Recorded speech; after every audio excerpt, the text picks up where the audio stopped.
This morning we're going to take just a couple minutes and talk about Christ's, God's salvation. Okay? And for this I have a few visual examples I want to talk about. So the first is actually the chair Hunter's sitting on.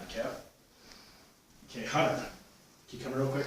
I'm actually going to use you as a visual example. Alright. If I were to ask you to sit right here, as if you were sitting in that chair, would you trust that you'd be able to sit? Yeah. Without falling and hurting yourself? Theoretically. Okay. I would question that because, right, if we go to sit in this motion, we're going to fall back. There's no foundation. There's nothing for us to be seated on that will firmly support who we are. This chair, though, has structure, right? And I could spend all the time in the world talking about the structure and the engineering that went into the chair, but the fact is that chair was built to hold you up. And the same goes for Christ. See, Christ Jesus was sent here on the earth so that way he can hold us up and support us in a relationship with God.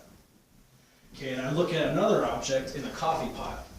All love coffee. We know we got to have our coffee, right? And like the coffee pot, before we ever turn it on, it's void. It's empty inside. Okay, we are the exact same way. When we do not know Jesus Christ, when we don't have a relationship with God, when we don't know Jesus Christ, we have this empty space. But see, much like this coffee pot is fed from above and filled internally, our relationship too with Jesus Christ is the same way. When we know God, when we study His Word, when we look upwards instead of worrying about outwards, we get filled up from the inside. Okay, and the last one I have for you guys is our Strong's Concordance here.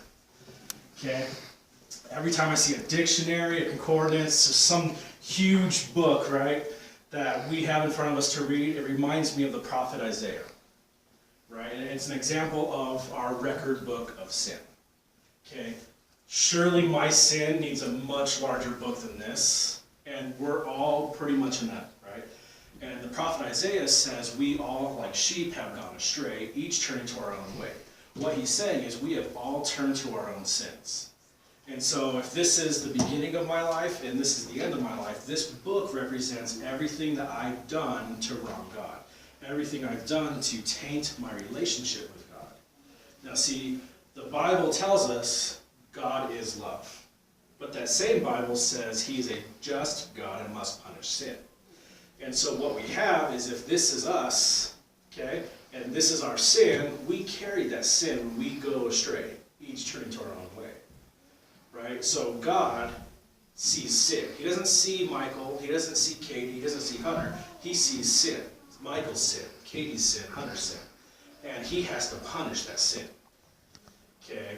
Wow, pretty messed up for us. But what He did is send Jesus Christ, who was an atoning sacrifice, is what the Bible tells us. What it means is He took our sin, died on the cross, was buried in the ground, and rose 3 days later.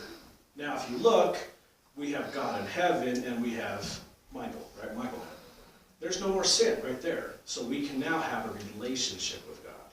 And that is the message of salvation. Thank you guys. You guys were great this morning.